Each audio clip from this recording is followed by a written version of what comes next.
siang Tribuners, kita jumpa lagi di program Mojok. Nah, siang hari ini kita akan melakukan wawancara khusus dengan satu orang yang spesial ini. Satu orang yang menguasai soal lalu lalang, lalu lintas di air dari logistik dan sebagainya. Nah, ada tamu spesial di Mojok siang hari ini, General Manager PT Pelabuhan Indonesia Persero Cabang Jambi, Bapak Cepi Rimeta Atmaja. Selamat siang Pak Cepi. Selamat siang Mas Duanto. Nah, beliau ini adalah pimpinan dari PT Pelindo Cabang Jambi yang berkantor di Talangduku. Jadi sebuah perusahaan perusahaan pelabuhan yang paling besar di Jambi, sebuah BUMN yang menguasai lalu lintas di air. Nah, siang hari ini kita akan membahas sesuatu yang spesial. Pada tanggal 1 Oktober ini, Pelindo melakukan semacam merger yang ada di tubuh BUMN ya Pak Cepi? Ya, dalam Pelindonya sendiri. Ya. Nah, di dalam program yang dinamakan Pelindo Bersatu itu ada banyak perubahan yang ada di internal Pelindo. Nah, seperti apa perubahannya nanti kita coba gali dari Pak Cepi, kemudian seperti apa dampaknya untuk Jambi, kemudian dampaknya untuk Pelindo, kedepannya seperti apa. Nah, Tribuners, kita langsung saja kita beri pertanyaan ya terhadap Pak Cepi ini. Beliau udah bukan orang baru sebenarnya di Jambi. Dari 2014 sebenarnya sudah di Jambi, kemudian keluar lagi ke Jakarta ya Pak Cepi, kemudian balik lagi ke Jambi 2021 per bulan Maret sebagai GM. Nah, oke, langsung aja. Selamat siang Pak Cepi. Kita mengajukan pertanyaan. Monggo Mas. Oke, pertanyaan pertama soal Pelindo Bersatu, Pak. Per 1 Oktober. Sebenarnya apa itu, Pak? Program Pelindo Bersatu? Ya, jadi sebenarnya Pelindo Bersatu itu tagline-nya awalnya Pelindo di Indonesia itu ada 4 Pelindo ya. Pelindo 1 itu di Medan, Pelindo 2 di Jakarta, Pelindo 3 itu di Surabaya, dan Pelindo 4 di Makassar. Nah, masing-masing Pelindo ini punya area kerja masing-masing, gitu kan, punya wilayah yang punya market sendiri-sendiri. Nah, di tanggal 1 Oktober ini memang inisiatif dari BUMN, Pak Erick Thohir, menginginkan seluruh Pelindo itu dalam satu manajemen yang disebut nanti judulnya Pelindo. Jadi tidak ada Pelindo lagi di belakangnya 1, 2, 3, 4, gak ada lagi. Dan memang tujuannya itu menurut kami ya yang sudah lama bekerja di Pelindo itu cukup banyak hal-hal positif yang bisa kita bisa kita hasilkan dengan adanya Pelindo Bersatu. Salah satunya sih tujuan utamanya dilakukan Pelindo Bersatu bagaimana menurunkan biaya logistik secara bertahap. Gitu kan, nomor 1 itu yang awal dari kenapa pemerintah itu mempunyai ide untuk menyatukan kami.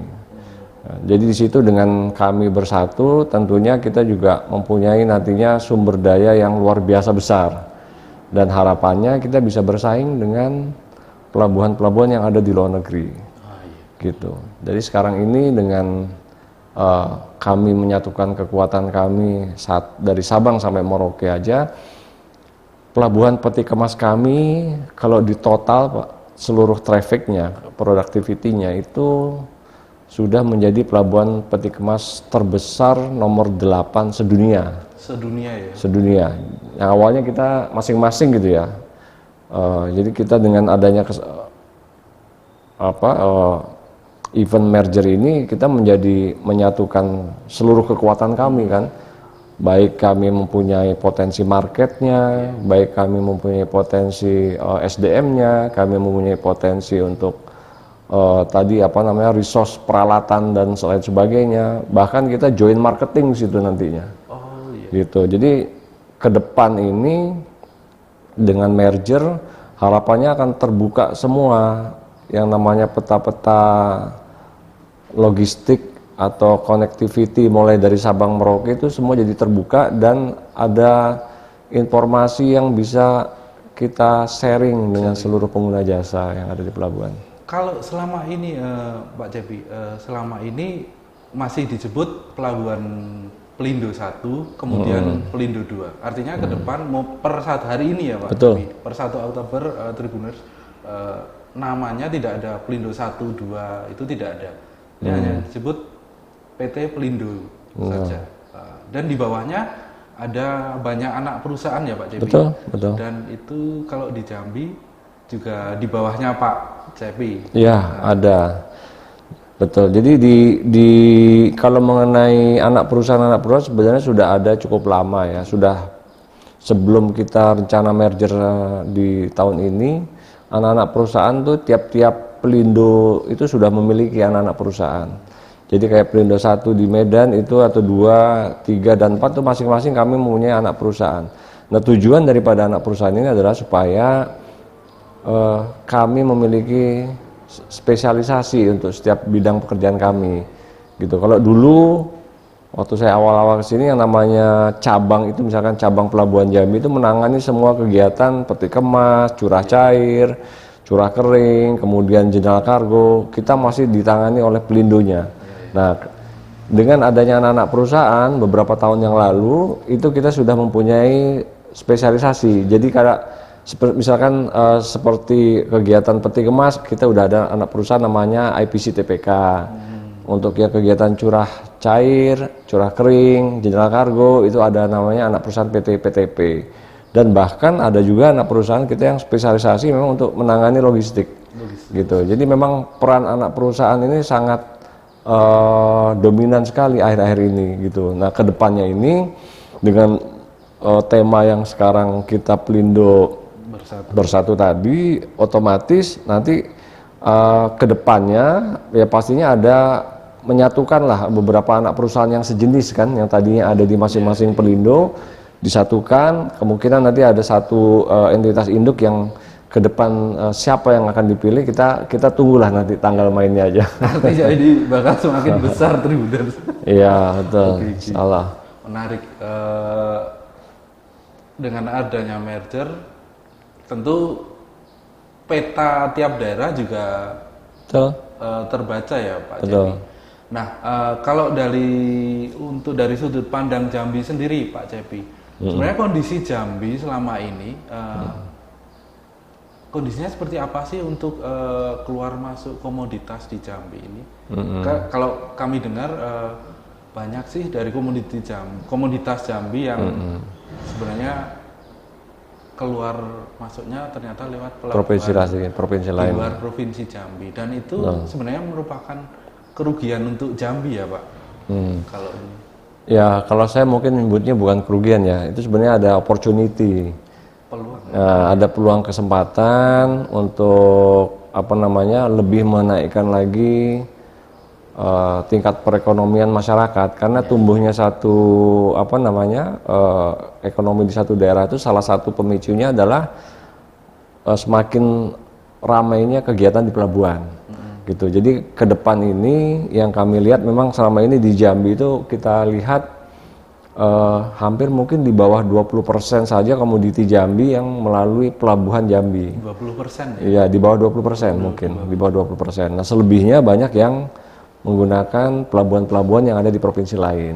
Nah, kita sedang mendorong dengan artinya dengan bantuan kawan-kawan pemerintah, teman-teman BUMN, ya kita ingin merencanakan pemerintah kita kan punya program untuk meningkatkan ekspor 3 kali lipat kan, atau program gratis kalau nggak salah itu. Nah itu kita akan coba bantu supporting lah, kami BUMN di seluruh Jambi ini akan support pemerintah bagaimana mewujudkan program pemerintah yang ingin meningkatkan 3 kali ekspor tadi, dengan cara mungkin ke depan ini kita lihat akan kita mapping gitu ya Mas. Peta-peta atau klaster-klaster apa sih yang dibutuhkan untuk supaya komoditi-komoditi Jambi ini bisa melalui Pelabuhan Jambi. Jadi kita akan ada klaster-klaster lah untuk di dalam pemetaan nanti itunya, gitu. Artinya ke depan pasti ada langkah untuk membawa seharusnya yang komoditas ini lewat barat, akhirnya lewat Elang Duku atau betul, Muara Sabak ya Pak. Betul. Seperti itu. Nah artinya di sana nanti akan semakin ramai ya Pak di pesisir timur Jambi. Tentunya akan semakin ramai gitu ya. Kan sebenarnya ramainya satu pelabuhan itu kan tidak bisa ditentukan hanya oleh pelabuhannya saja. Jadi perlu peran beberapa pihak di sini ya. Jadi kalau saya mau ibaratkan tuh kita nggak bisa jalan sendiri-sendiri, tapi kita harus ada duduk bareng bersama tadi. Bagaimana kita harus bisa menyelesaikan setiap gap yang ada yang dirasakan lah untuk khususnya para eksportir tadi gitu loh. Kenapa mereka harus melalui provinsi lain gitu? Kenapa tidak melalui sini? Nah ini yang menurut kami tuh juga perlu melakukan analisis secara detail gitu kan. Jadi apakah mereka terbentur atau masalah cost logistiknya?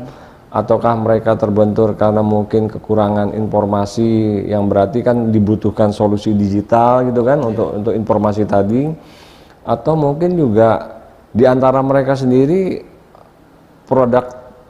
produksinya juga tidak bisa bersamaan, jadi otomatis kargo-kargo yang ada ini tidak bisa diketahui bersama oleh yang mau jemput barang. Artinya shipping line atau kapal-kapal yang mau datang juga kalau misalkan informasi ketersediaan kargonya tidak terkonsolidasi dengan baik, tentunya akan sulit kita untuk mendatangkan kapal-kapal gitu. Jadi saya melihat kayaknya ke depan itu inisiatif kami di beberapa bulan ke depan, salah satunya ya kita coba mau mengaktifkan yang di Sabak itu. Nah, mudah-mudahan nanti bisa jalan. Saya tertarik ke ini Tribuners, soal Sabak ini sangat menarik Tribuners. Tampaknya bakal ada perubahan besar nanti di Muara Sabak, Pelabuhan Muara Sabak. Kalau bisa dijelaskan Pak Cepi soal kondisi dulu, kemudian nanti standar yang harus diperbaiki apa Pak di situ, dan mungkin langkah-langkah dari Pelindo nanti. Betul. Seperti apa Pak?